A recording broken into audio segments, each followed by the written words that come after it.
There's a specific kind of silence that comes before truth breaks through, a stillness heavy with the weight of something unspoken. Mel Gibson felt that silence long before the backlash, before the headlines, before the exile. He knew something was off, a pressure in the air, a subtle distortion that didn't make sense but couldn't be ignored. He wasn't paranoid. He was perceptive. What we dismiss as paranoia is often the first symptom of perception. It's what happens when your nervous system picks up on a pattern your mind can't explain yet. You sense something's wrong, but the world keeps telling you it's fine. That tension, you feel, that's not confusion. That's cognitive dissonance. It's the internal friction between what you see and what you know. Gibson felt it behind the scenes, whispers in back rooms, eyes that lingered too long, patterns that didn't fit. He didn't have proof, but he had a signal, and he followed it. Then came the role, the one that would alter his career forever, a role that wasn't just controversial, it was spiritually loaded, so charged with collective meaning that stepping into it was more ritual than performance. He pulled Jim Caviezel aside before filming began, and, with a strange calm, he said, "If you take this role, you'll never work in this town again." That's not a figure of speech. It's a warning. And it came true. But here's the part no one talks about. That warning wasn't just about Hollywood. It was about something deeper, an energetic rupture that happens when you tap into identities buried deep in the human psyche. Something shifts, not just in your life, but in the very structure of reality around you. And now, years later, we can finally ask the real question. What exactly did they trigger? And why was it so dangerous? You didn't stumble on this broadcast. Your field tuned in because it's time, and you're about to understand why. Hollywood loves transformation. Actors disappear into roles. Stories reshape perception. But sometimes, the transformation doesn't end when the cameras stop rolling. In 2004, Mel Gibson cast Jim Caviezel in a role that would alter not just his career, but his entire energetic field. Jesus Christ. Not just a character, not just a religious figure, but an archetype embedded deep in the collective human psyche for over 2,000 years. This wasn't just acting. This was embodiment. And Gibson knew it.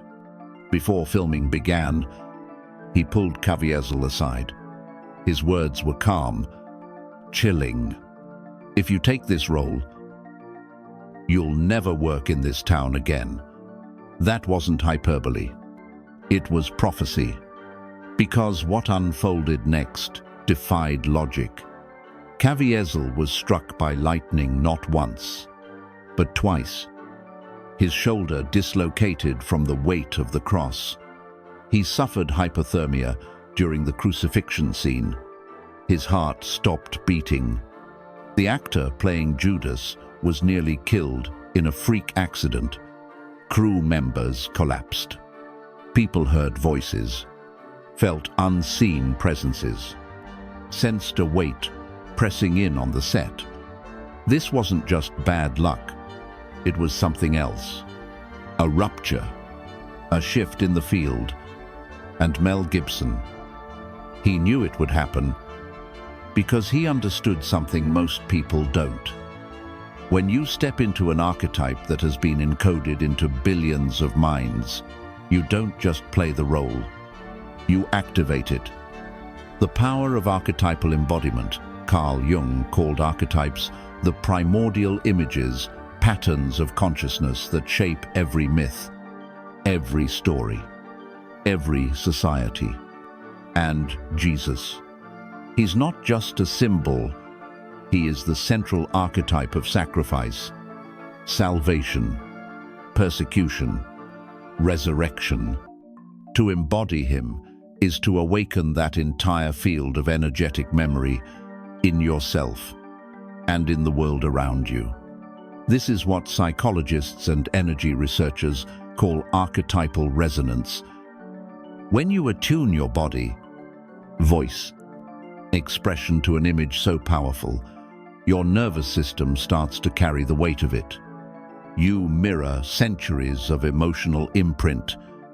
In energy terms, it's not symbolic, it's somatic. You inherit the frequency of the archetype, and that frequency begins rewriting your field, your emotions, your physiology, your reality. Caviezel didn't just act like Christ. He became Christ in the subconscious mind of millions, and reality responded. Why Hollywood reacted? Ask yourself this: Hollywood lets actors play murderers, Satan, psychopaths, and they keep working. But Caviezel played Christ and vanished. Why? Because this wasn't a script. It was a ritual, a spontaneous, uncontained activation of an archetype that carries too much power, too much spiritual consequence for the system to tolerate. Gibson didn't direct a movie. He disrupted the mirror, because when someone embodies a symbol that represents death, rebirth, and spiritual sovereignty, it shakes the control structure of narrative itself. Hollywood is the dream engine of the Western world. It doesn't just reflect culture, it writes the story. And when someone breaks the story, the system hits back. The energetic cost of symbolic weight. Think of your nervous system as an antenna. It tunes in and amplifies whatever signal you're aligned with. Most roles adjust your frequency slightly, but when you tap into an archetype, you tune into a collective broadcast. And if that archetype is charged with centuries of worship, persecution, emotional charge, the impact is physiological. Your body starts mimicking the symbol's fate. You suffer. You collapse. You get crucified energetically. This is why method acting is dangerous with certain archetypes, because you're not just getting into character, you're letting that character get into you. That's what happened to Caviezel.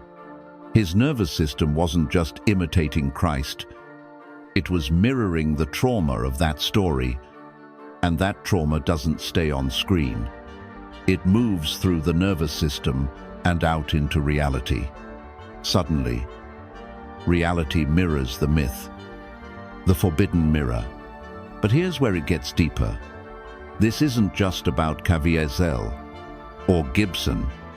This is about you. Because identity doesn't just shape your choices. It informs your energetic field. And that field shapes what you experience as reality. You've done this before. Maybe not as Christ, but as the nice guy, the overachiever, the rebel, the victim, the savior. Achrol. Each story you've told yourself has tuned your field to match that identity. And just like Caviezel, when your identity becomes too powerful, too sovereign, too real, the system around you shifts. People turn. Structures collapse. Reality tests you, not as punishment, but as verification. Do you really mean it? Because when you carry the weight of a collective archetype, reality isn't a witness.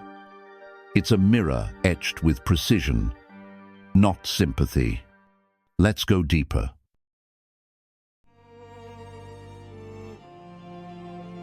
You wake up. You brush your teeth. You check your phone. And just like that, your life continues. same rhythms, same patterns, same results. But here's the question no one dares to ask: what part of you is creating all this? Because reality isn't reacting to what you want. It's reacting to what you are. Let that land. Reality does not respond to your desires, your vision board, or your affirmations. It responds to your identity frequency, the hidden frequency you broadcast. Every person emits an energetic signal, a unique vibrational blueprint shaped by your beliefs, your self-concept, and your emotional set point. We call this your identity frequency. It's not metaphorical. It's measurable by how people react to you, how opportunities appear, how resistance shows up. You don't attract what you want. You attract what you broadcast. If deep down you believe you are unworthy, even when you smile, even when you strive, your frequency transmits that scarcity, and reality, in perfect congruence, returns more situations to match, because the universe isn't personal. It's precise. It's tuned to resonance, not intention. Your frequency shapes the field. Jim Caviezel didn't just act differently after playing Christ. He became a different frequency, and the collective field responded, because once his identity locked into that archetype, reality could no longer see him as just an actor. It saw him as a symbol, a living representation of something ancient, sacred, and volatile. So the system rejected him, not because it's evil, but because it's designed to preserve energetic order. You've felt this in your own life. You shift your self-image, start owning your worth, your power, and suddenly, friends fade. Old patterns break. Reality pushes back. Why? Because your new identity is sending out a new signal. And everything built on the old one has to recalibrate or collapse. Identity is not just psychological, it's electromagnetic. This is where most self-help falls short. They teach you to think positive, visualize your goals, act as if, but the field doesn't respond to acting. It responds to being, and being happens at the frequency level, your nervous system, your heart rhythm, your hormonal baseline. They all emit data, and that data is your reality code. People feel it before you speak. Situations align or repel based on it. Even your body will manifest symptoms to reflect it. If your identity says, "I always have to struggle to succeed," then even success will arrive wrapped in exhaustion. If your identity says, "I am a problem solver," then life will always hand you problems to solve. You see, your frequency dictates the terms of engagement. Why identity work is reality work. Most people think change means doing more. But real transformation starts at the source code. Shift your identity, your frequency, and the field must respond. Because the universe is not static. It's a mirror. It reflects back the dominant signature you carry. Not what you say, not what you hope, but what you are, and is the point where truth stops being poetic and starts demanding proof. Because when you start broadcasting a new identity, reality doesn't instantly match. First, it tests. It verifies. You declare power only to meet dismissal, not by accident, but by design. You say, "I am abundant." Then a financial hit shows up. These aren't failures. They're reflections. And your reaction to the reflection tells reality whether your frequency is real or just performance. Energetic dissonance versus congruence. If your words say one thing, but your energy says another, reality will side with the signal. This is called energetic dissonance. You walk into a room and try to act confident, but your body tightens. Your voice shakes. People don't trust what you say. Not because you're unworthy, but because the signal and the form don't match. When alignment happens, when your identity, energy, and intention sync, the field becomes coherent. This is energetic congruence, and it's magnetic. You don't need to chase. You draw things in, not through effort, through frequency. You've seen it before. Think of someone who just has it. Charisma, clarity, presence. They don't try to impress. They simply are. That's the frequency at work. Not louder, not better, just more precise. And when your frequency becomes precise, reality listens.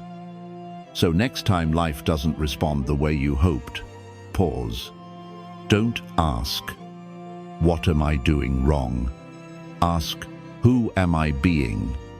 Because what you are being is what reality mirrors back. Let's move forward. Because once you understand how to tune the signal, you stop chasing outcomes and start becoming the source. You decide to change. You commit to becoming someone new, more confident, more powerful, more free. And then your life starts falling apart. Money dries up, relationships fracture, opportunities vanish. Your emotions feel unstable. You question everything. What the hell is happening? You thought stepping into a new identity would fix your life. But instead, it's collapsing. Let me be clear. It's not because you're broken. It's because your old identity is. You can't install new software on a corrupted system. Here's what most people don't understand. Your current reality is an echo, an outer reflection of your internal blueprint. That blueprint is your identity. And your entire life was built to match it. Your routines, your relationships, your emotional habits, all of them orbit around who you believe yourself to be. So when you try to shift that identity, even slightly, you trigger a system-wide collapse. Why? Because reality doesn't add the new identity on top of the old. It has to clear the cache, wipe the script, reformat the field. Limbic resistance. Your brain is fighting for survival. At the neurological level, your brain is coded for consistency.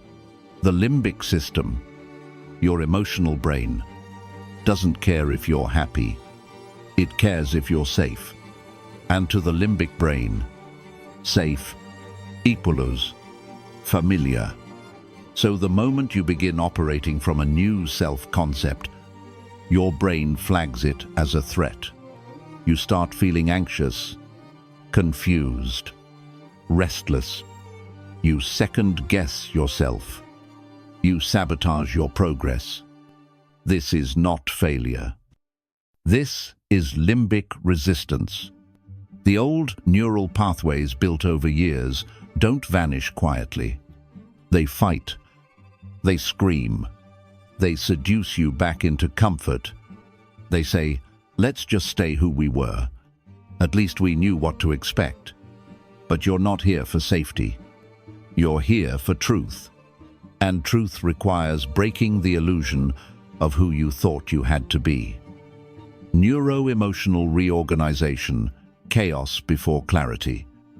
When you shift identity, your nervous system begins a process known as neuro-emotional reorganization. This is a restructuring of your emotional and physiological defaults. It's why you feel emotionally volatile during identity shifts. You're not just thinking differently, you're literally wiring a new you. This process can feel like depression, disorientation, even grief, because part of you is dying, and another part is being born. You're in the space between no longer and not yet, between who you were and who you're becoming. That's why everything feels unstable, because it is. The structure hasn't landed yet. The field is still recalibrating. The energetic earthquake. And it's not just psychological, it's energetic. When your identity shifts, your energetic field destabilizes temporarily. You're sending mixed signals into the morphic field. I'm powerful now, but your body still carries shame. I'm abundant, but your habits still reflect scarcity. This creates an energetic dissonance, a kind of static between your frequency and your form. And life responds not to your intentions, but to the coherence between who you say you are and what you truly embody. That's why you'll often see more chaos right before a breakthrough. Not because you're off track, but because you're breaking form. The collapse is the confirmation. Most people panic here. They think the dream is failing. They assume they're doing it wrong. But in reality, this is the test. Because the ego doesn't give up its throne without a war. And your old identity has ruled your kingdom for decades. So it throws everything it has at you. Fear, doubt, guilt, confusion. It will beg you to return to who you used to be. And most people do. They retreat. But the ones who don't, the ones who stay inside the collapse, who let the old world burn without flinching, they're the ones who emerge reborn, not upgraded, rewritten. What's really happening here? Your collapse is not a verdict. It's the ritual of re-entry, proof that the shift is real, that the signal has changed, that your field is reconfiguring itself to match the new blueprint. But first, the old blueprint must dissolve. Its structures, habits, attachments. It's not falling apart. It's breaking form. So something new can take shape. Let's keep moving. Because if you can make it through this stage, you don't just change who you are. You change what reality lets you become. You think you're choosing your life. You think your habits, your fears, your desires are your own. But pause for a moment and ask yourself, who wrote your script? Because the truth is, most of us are not living freely. We are performing a role carefully coded into us long before we could question it. The programmed self. From the moment you're born, you're being programmed. Not metaphorically, literally. Neuroscience confirms this. In the first 7 years of life, your brain is in a state of theta wave dominance, a highly suggestible, hypnotic state, what psychologists call the imprinting period. This is when the programmed self is installed. Your core beliefs about safety, love, identity, worth, power, and who installs it. Your parents, your teachers, your culture, people who were themselves, running on their own unexamined scripts. So what happens? You inherit fear that's not yours. You inherit shame that was never yours to carry. You absorb rules about what's possible for people like you. And all of it gets etched into your nervous system without your permission. Emotional imprinting, the invisible tattoo. But it's not just thoughts. It's emotionally charged experience that writes the deepest code.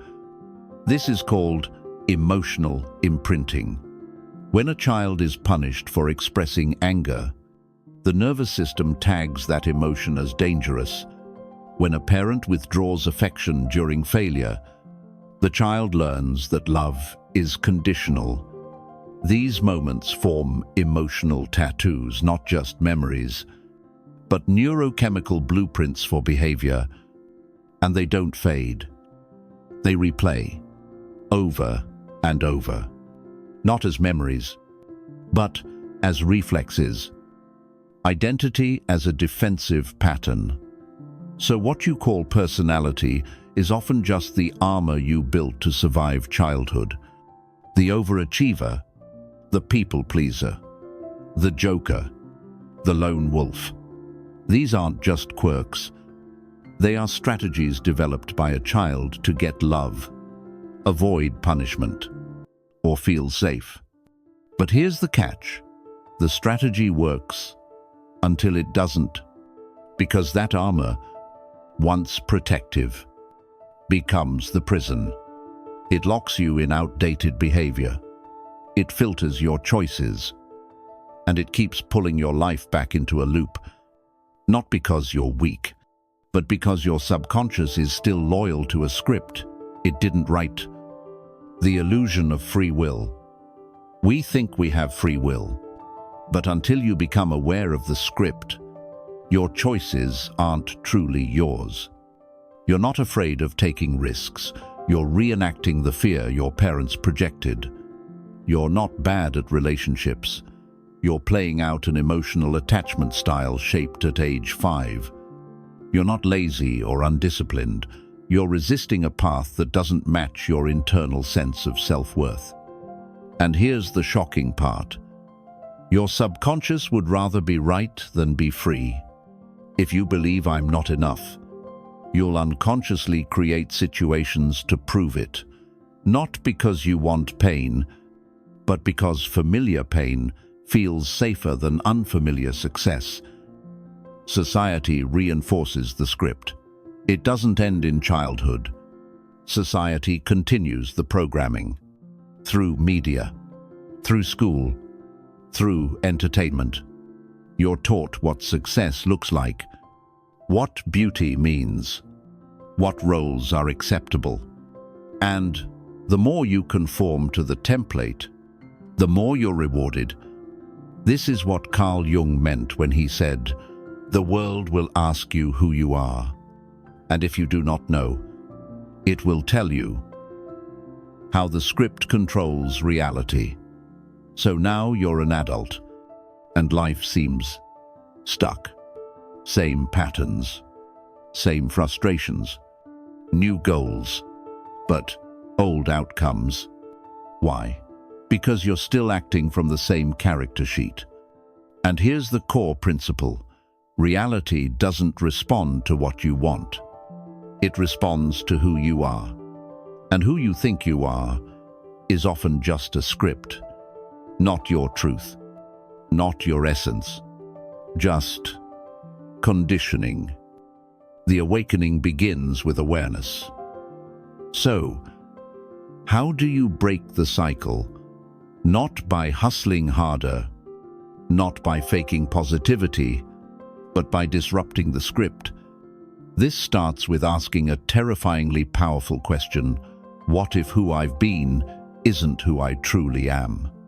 Look at your default behaviors. Trace them back.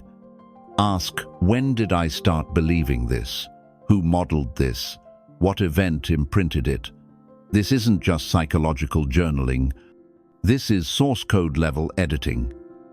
Because once you see the pattern, you can interrupt it. And once you interrupt it, you create space for a new identity to emerge. You're not the script. You're the author. This is the turning point. You realize you don't have to keep reciting the same lines. You don't have to keep reacting the same way. You're not the character. You're the one writing the character. And the moment you reclaim that authorship, everything shifts. Your energy shifts. Your relationships shift. Your reality shifts. Because you're no longer operating from inherited limitation. You're stepping into conscious creation. Your life isn't stuck. Your script is, and it wasn't written by you, but it can be. Let's move forward. Because the moment you reclaim authorship, you no longer need permission to change your reality. You've made the decision. You've declared a new identity. You've set the intention to become someone greater than who you've been. And then, everything starts falling apart. Opportunities vanish. People distance themselves. Money dries up. Doubt creeps in. And the voice returns. Maybe I was wrong. Maybe this isn't working. But here's what no one tells you. This collapse isn't failure. It's the test. The threshold event. The gate of confirmation. In every mythology, there's a moment when the hero must cross a threshold, a gate between the old world and the new. That moment is never easy. It's filled with trials, loss, resistance. Why? Because crossing into a new frequency requires a release of the old. And the universe wants to know, are you truly vibrating at the level you claim, or are you just hoping to get there without transformation?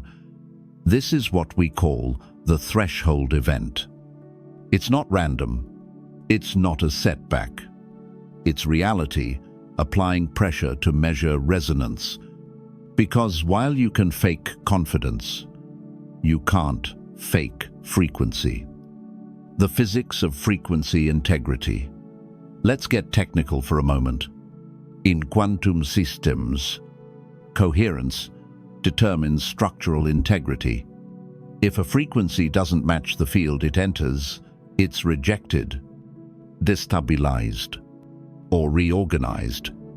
The same applies to your identity.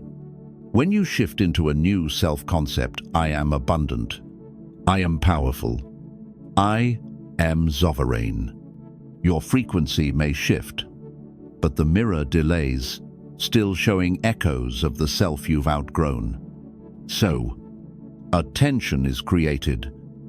This tension is not evidence of failure, it's evidence of recalibration. It's a field friction, testing your signal strength. The nature of resistance. Here's what resistance actually is. It's not life punishing you. It's life pressing back to see what's real. Because if your identity is authentic, you'll hold the frame despite chaos. But if it's only conceptual, you'll revert, retreat, collapse. And that's what most people do.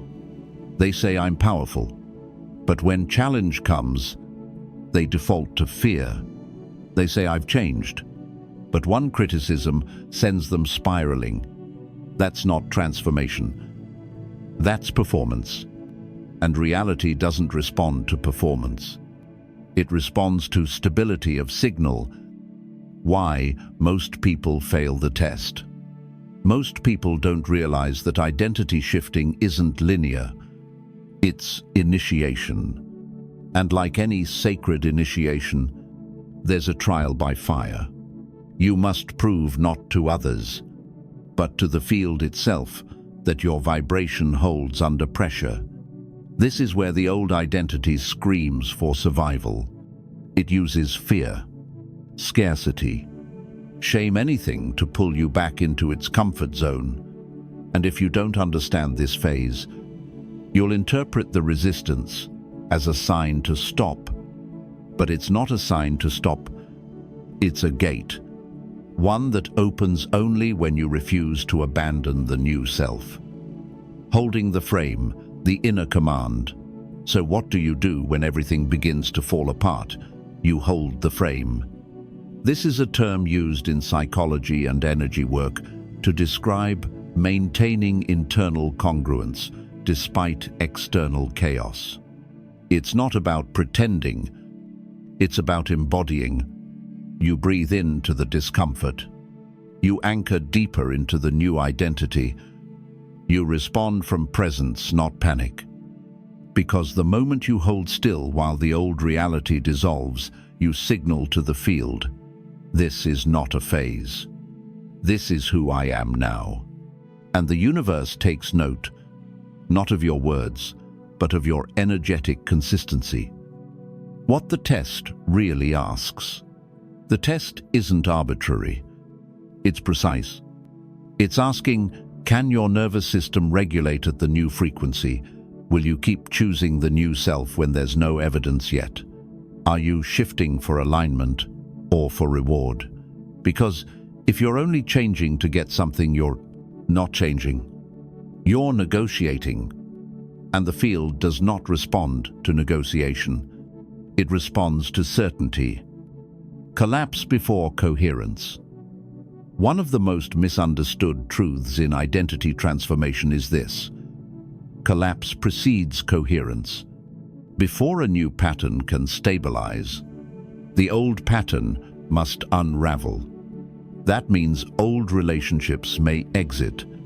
Old habits may become intolerable. Old thoughts may scream louder than ever. But this is not regression. It's recalibration. Think of it like this. When a computer installs a new operating system, there's a moment of reboot, a blackout, a temporary breakdown.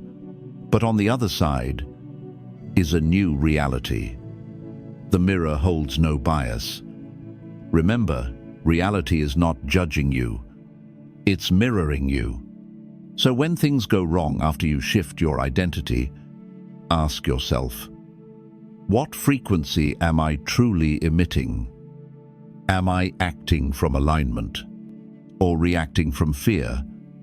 Am I choosing my new identity unconditionally or only when it's convenient?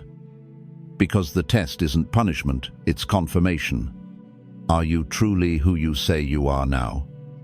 Because when you pass the test, when you stabilize your frequency under pressure, you unlock something extraordinary. The system begins responding in kind. Let's talk about what happens when that shift becomes permanent. We've said it before, and now it's time to make it clear. Reality doesn't respond to what you want. It doesn't respond to what you say. It only responds to one thing, your frequency. You can speak abundance. You can think confidence. You can visualize success. But if your energy still vibrates at fear, doubt, or lack, that's what you'll attract. Because you can't fake the frequency. The language of reality vibration. Reality is not philosophical. It's not personal. It's resonant. It's governed by the law of vibrational matching, a principle as old as the Hermetic axiom, as within. So, without, this means your outer world is a holographic projection of your inner signal, not your thoughts, not your wishes, but your energetic broadcast. The problem is, most people try to cheat the process. They say the affirmations, they write the goals, they even act the part, but underneath, they're still broadcasting the old self. And the universe is not fooled. It speaks frequency, only frequency. Identity, saturation, the fast track to lock in. So what does it actually take to lock a new frequency into place? To not just touch the identity once in meditation, but to become it fully, consistently, irreversibly. This is where the principle of identity saturation comes in. Identity saturation means flooding your nervous system with so much congruent data from the new self that the old self becomes incompatible. No more two-dipping. No more balancing between two versions of you. You immerse. You overwhelm the system. You make the new identity, your environment, your input, your output, your emotional signature. Every thought, every choice, every breath passes through one filter. Would the version of me I'm becoming choose this? When you do this long enough, deep enough, the frequency locks, and at that point, reality updates automatically. The biology of energetic consistency. Let's talk physiology. Your nervous system doesn't shift because of logic. It shifts because of emotional repetition plus energetic consistency. This means you don't convince your brain to believe in your new identity. You train your entire somatic field to live inside it. Why do most identity shifts fail? Because people act as if for a few hours, but spend the rest of the day feeding the old field. They meditate in the morning, but complain in traffic. They visualize wealth, but panic when a bill arrives. This creates frequency distortion, and reality, responding to mixed signals, stays stuck in stasis. If you want to shift for real, you must move past momentary states and into full-body saturation.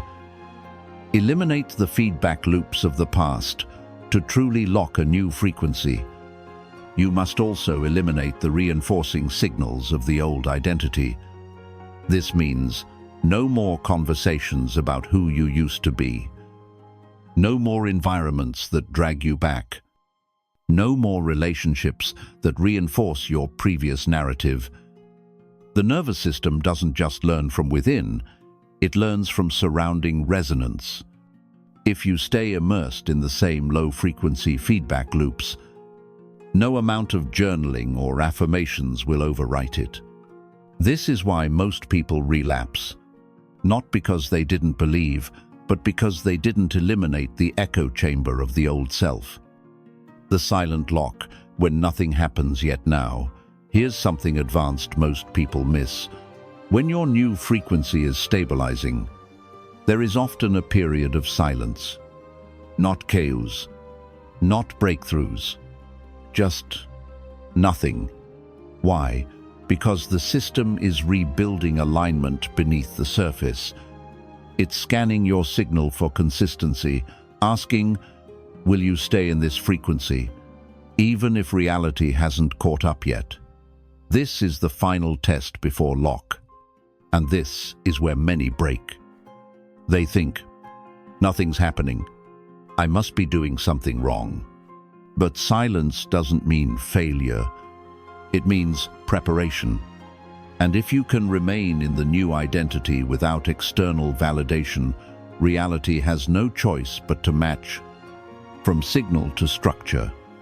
Once your identity frequency is stable, once the nervous system stops rejecting it, once your actions, environment, and thoughts are aligned, the shift becomes permanent.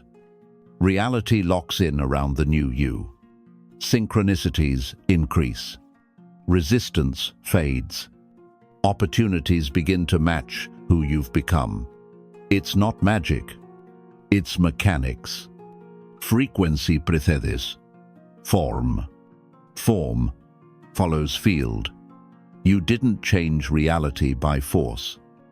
You changed yourself by saturation, and reality recalibrated itself in response. And now that the signal is stable, what happens next? What does reality do when it's finally convinced you're no longer pretending you're becoming? Let's step into the real game. You think you're living in a world. You're not. You're inside a rendered field of instructions. What we call reality, this stage of physicality, form, and linear time is not an objective space. It's a real-time responsive interface, coded to respond to your perception, your focus, your frequency. And the deeper you look, the more the cracks begin to show. The illusion of solid ground. We've been taught that matter is solid, that physical laws are fixed, that time flows in one direction. But modern physics disagrees. At the quantum level, nothing exists until observed. Electrons don't orbit, they exist as probability clouds. Particles appear, disappear, and entangle across space and time. This isn't science fiction. This is mainstream quantum mechanics. Reality, said physicist John Wheeler, is not a thing. It's a process of participation. Observation collapses possibility into form. Consciousness doesn't witness reality. It generates it. Simulation, so va. Fake. Now let's clarify something. When we say you're in a simulation, we're not saying reality is fake. We're saying it's coded, structured, bounded. Every video game has a rendering engine, an invisible architecture that limits what can exist, how fast things move, what rules apply. Our universe is the same. The speed of light, the Planck length, the quantization of energy. These aren't just physical constants. They're parameters like system settings in a vast information engine. You're not living in randomness. You're inside an optimized data field. Enter the information model now. Let's go deeper. Many theoretical physicists are turning away from matter-based models and toward the information paradigm. This model suggests the universe isn't made of things, it's made of bits. Just like a computer processes binary code, so does reality process informational states. From this perspective, space is an emergent coordinate system. Time is a processing sequence. Matter is condensed information and consciousness. It's not in the simulation, it's the interface accessing it. You're not just a character in the game. You're also the player, plugged into a matrix of code and consequence, processing boundaries, the edge of reality. Here's where it gets even stranger. In quantum experiments, when a particle isn't being observed, it behaves like a wave potential, not form. But when observed, it collapses into a particle localized and defined. This suggests reality renders itself on demand. Only when attention enters the field does information become experience. Just like a video game engine renders only the area around the player, your environment loads based on your conscious bandwidth. Why does this matter? Because your focus becomes your fate. Your attention is a selection tool in a sea of infinite code, possibilities. You are the processing node. Let's tie it back to identity. You are not just a body. You are not even just a mind. You are a processing node in a quantum informational system. Your beliefs, emotions, and attention aren't just passive experiences. They're inputs that determine what gets rendered next. Change your input. You shift the output.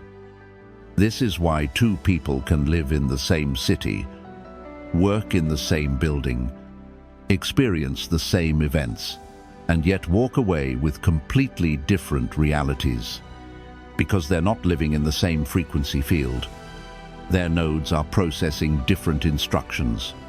And here's the kicker. You can override the defaults. Rewriting the local code how? By mastering the language of the system, vibration plus, focus plus, intention. This trinity forms a sort of command prompt that the simulation can't ignore. You don't need to bend spoons. You need to bend perception.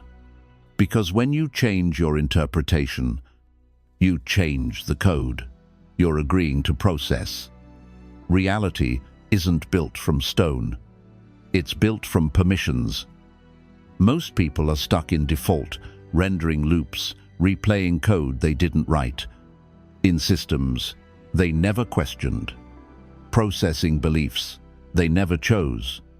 But when you understand the system, you can begin to write new functions, new parameters, new rendering pathways. From participant to programmer. This is the great shift. From participant to programmer. Once you recognize the simulation as fluid, responsive, and code-based, you stop reacting to life and start interfacing with it. This doesn't make you omnipotent. It makes you coherent. You stop asking why reality is the way it is and start influencing how it shows up, not by force, by frequency, because now that you understand the architecture, it's time to enter the source code and the script they never wanted you to read.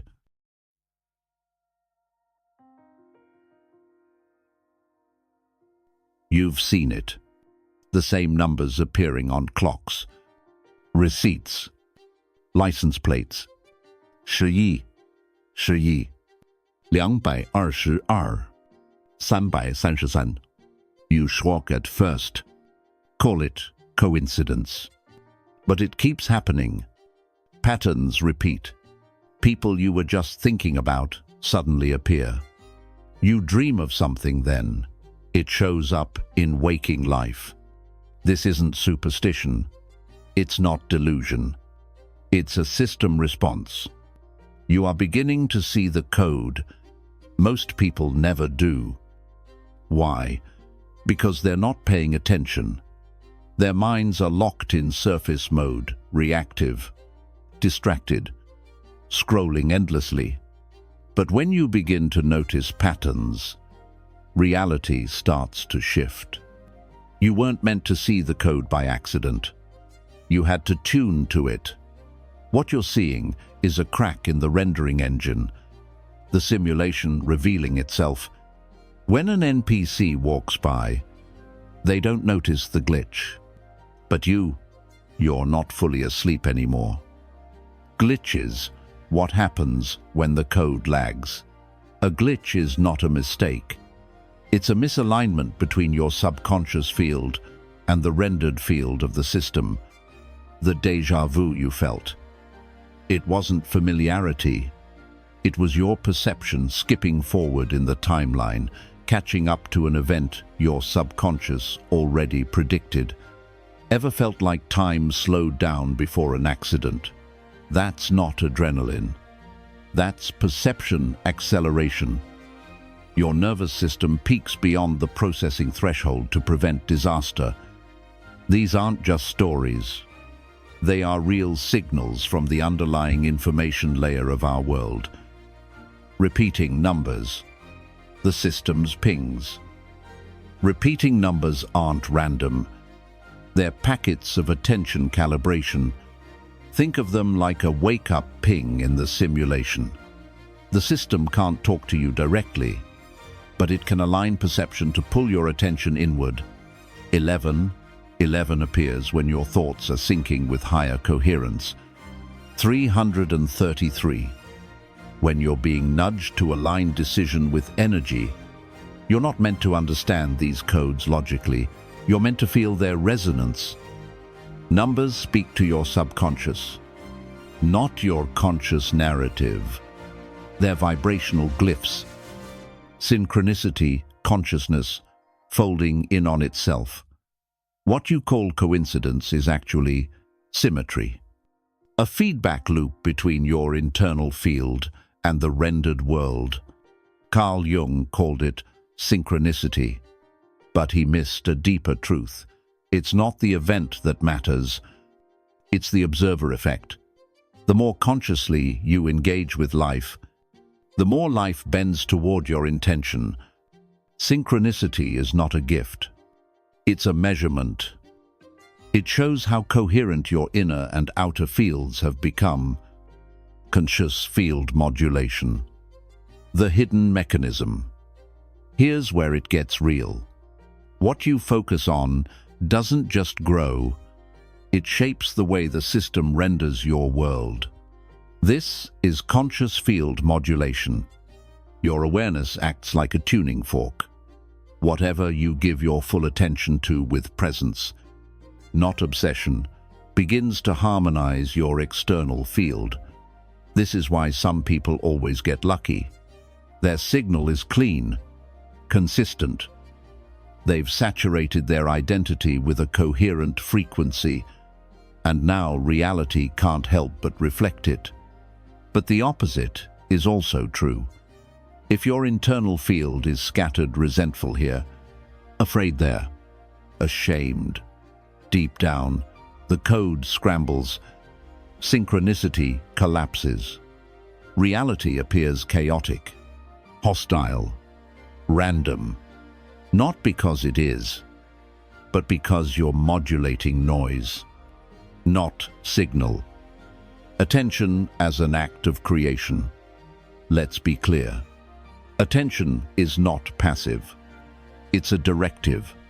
When you notice a repeating number and pause, when you feel the déjà vu and inquire, you're sending a command. You're telling the field, I'm here. I'm conscious.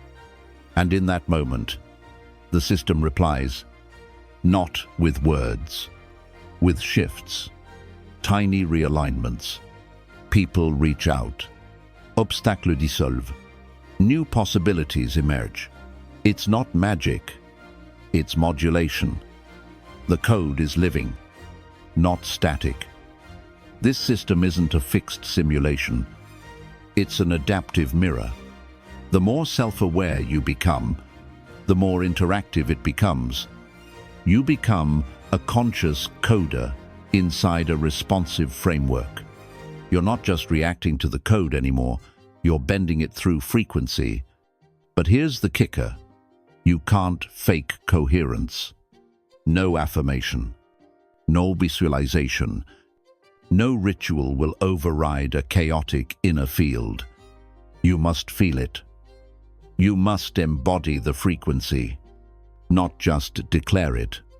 That's how the code listens, from observation to influence. At first, you'll just notice patterns.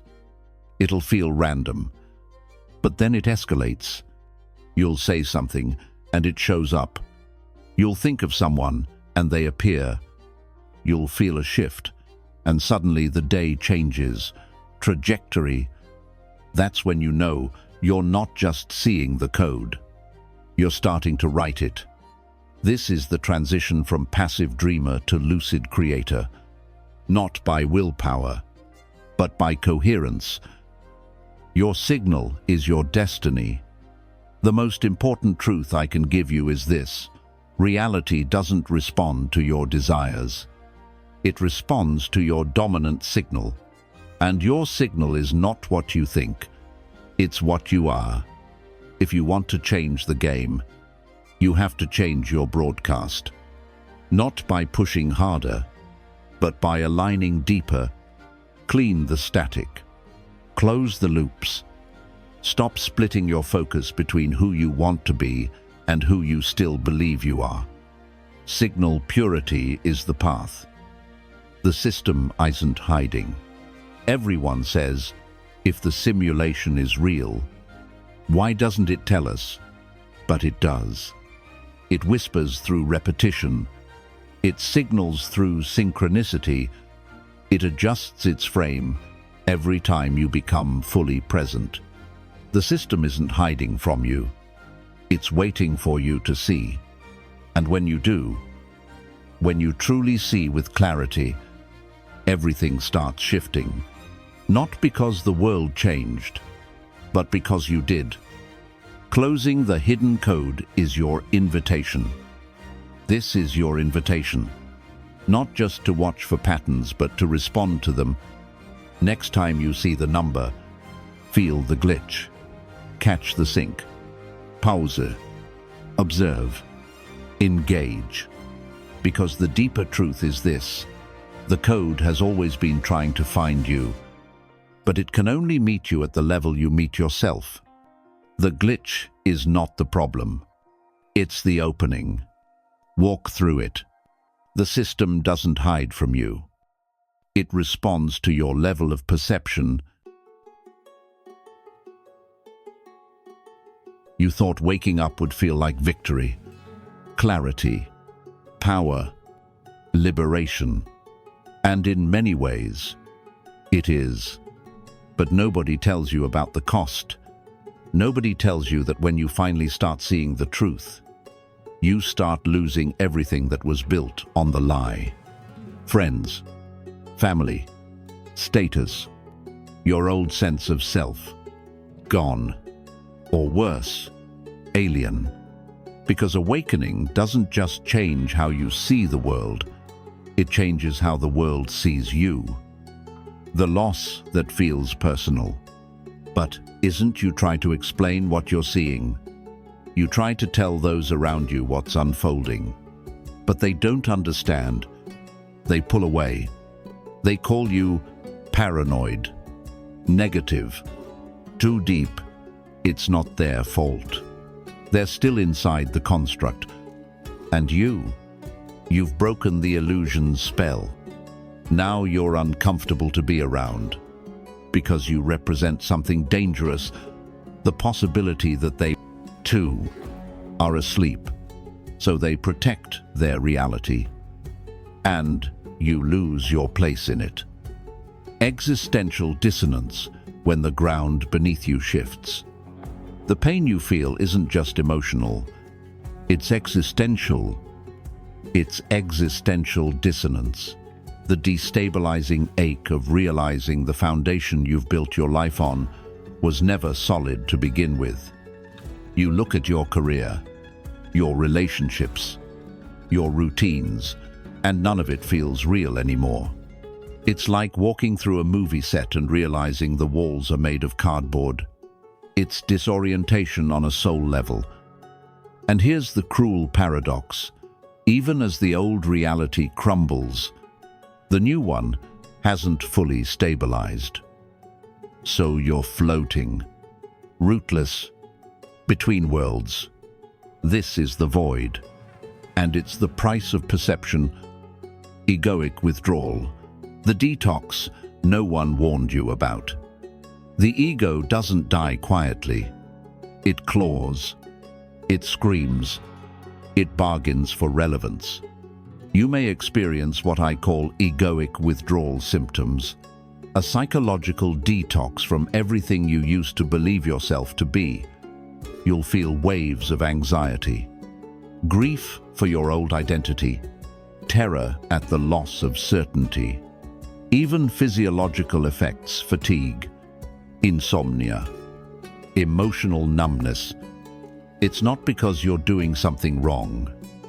It's because your internal operating system is being rewritten and your nervous system is catching up. You are, quite literally, unrecognizing yourself. And that disorientation, that's not failure. It's reconstruction.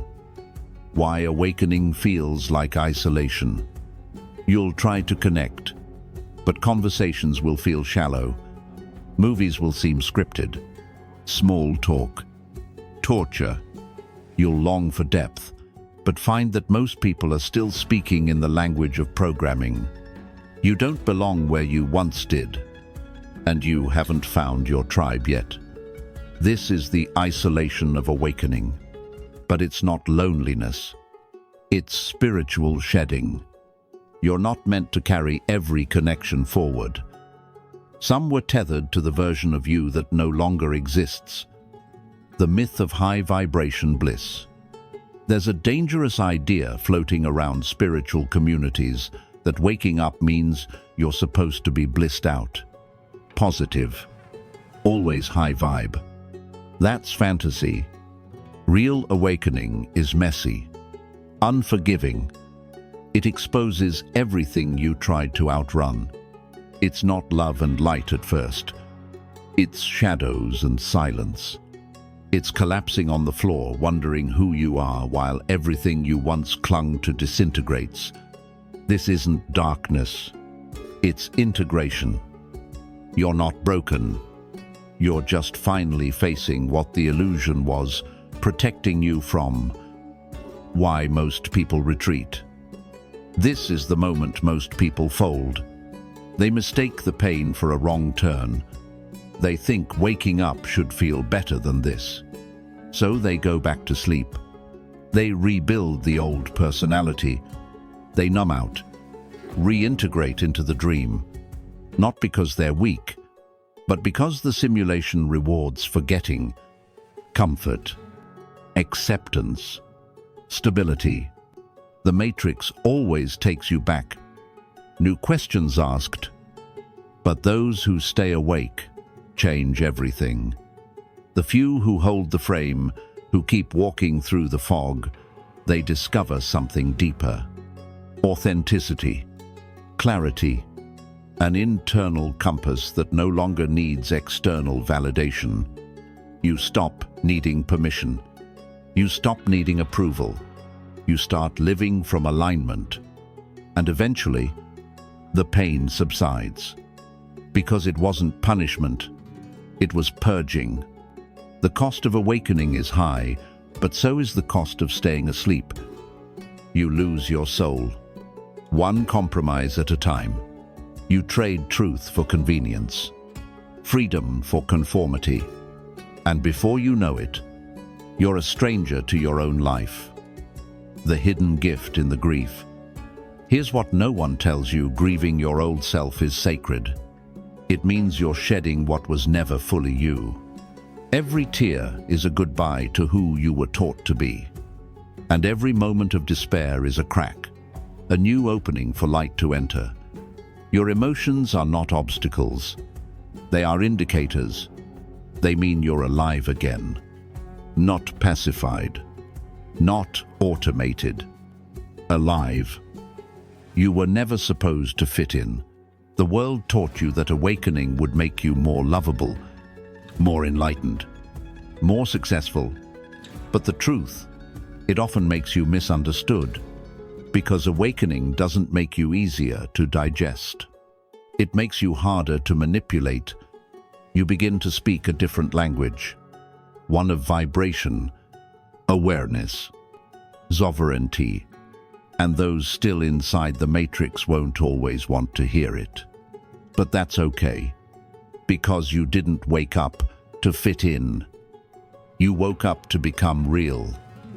Final reflection, this is the birth, not the death. You're not being punished. You're being initiated. This is not a breakdown. It's the breakthrough. The pain is a portal. The loss is a recalibration. The confusion is the unlearning of illusions. You're not at the end of something. You're at the beginning of something so rare, so rough, so unfiltered that few will ever touch it. This is the price of waking up. But what it gives you is everything you've ever truly wanted. Not security, not comfort, but sovereignty, truth, and the power to choose your reality from a place of knowing, not conditioning. Waking up costs you the illusion, but staying asleep costs you your life.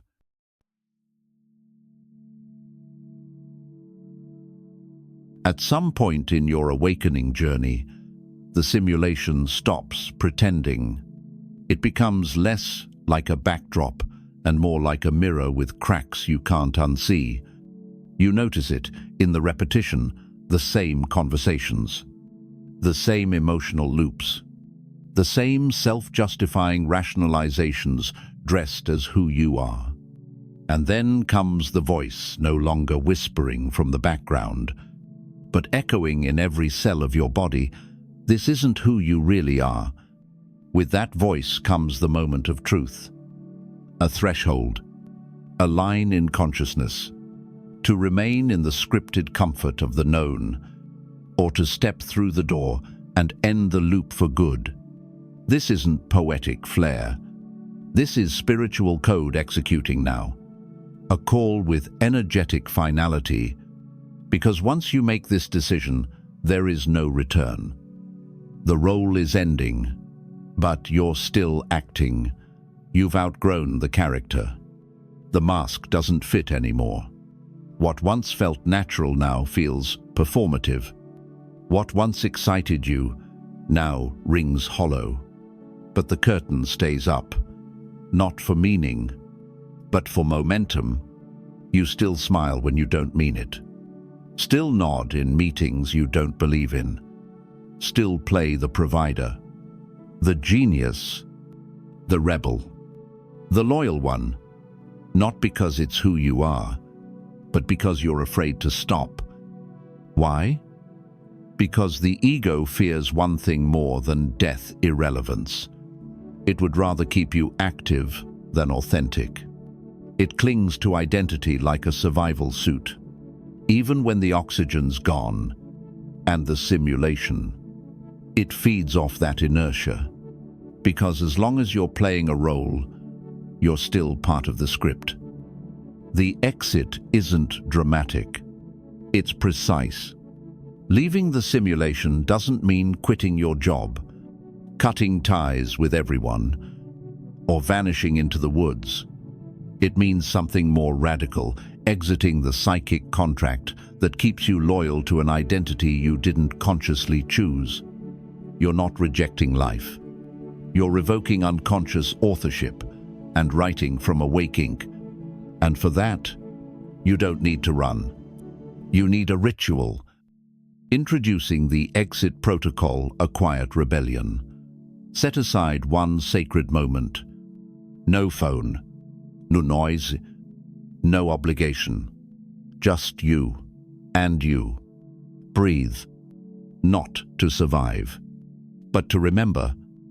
Feel the version of yourself that still performs, the one that fears upsetting the room, the one that conforms, the one that lives to manage everyone else's perception. Now, see them. Fully, clearly, not with judgment, but with reverence. Because that version of you kept you safe. They negotiated the system. They played their part beautifully. And they brought you to this very threshold. Now, release them. Say it aloud or in silence. That version of me is complete.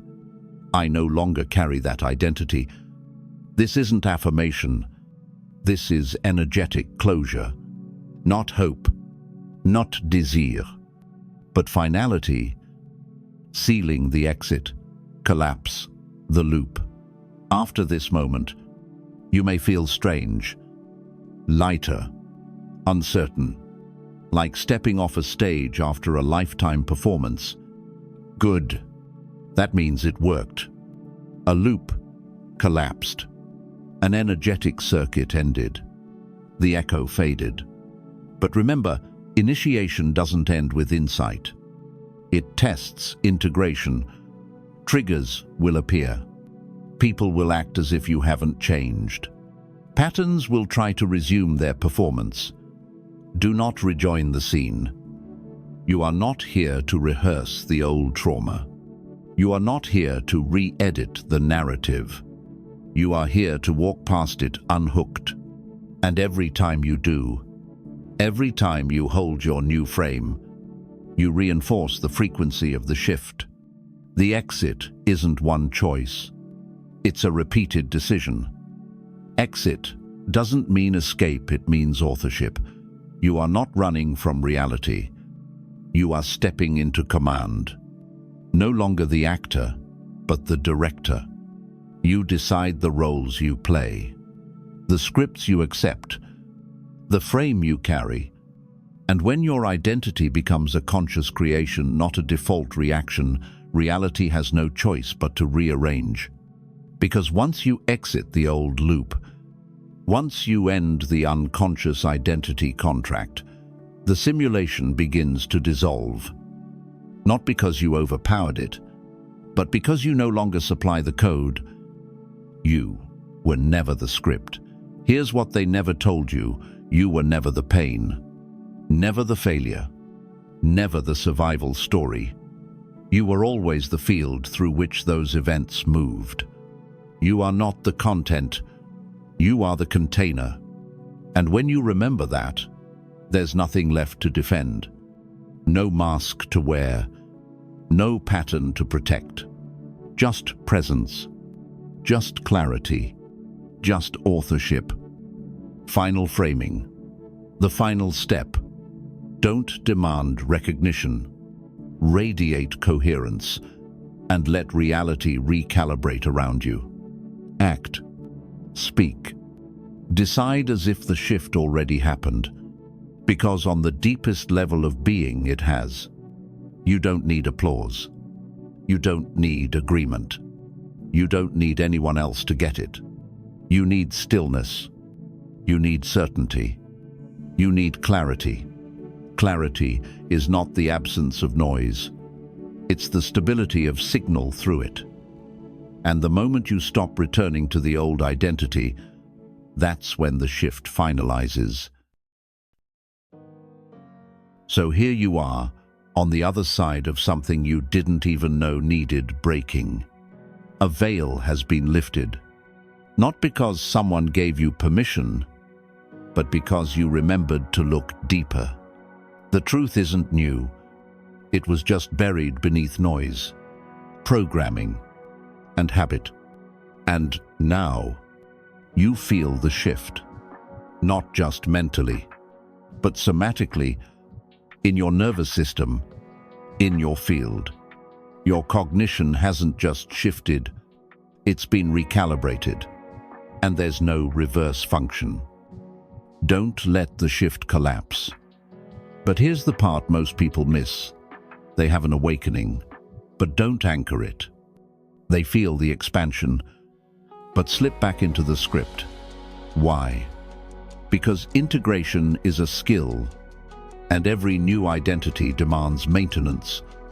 This isn't about staying high vibe. It's about staying aligned. When life throws the same test again, and it will, your job isn't to react. It's to embody the shift. Not once, but until it becomes the default frequency. Integration is the new discipline. Here's how you start one. Anchor your identity daily.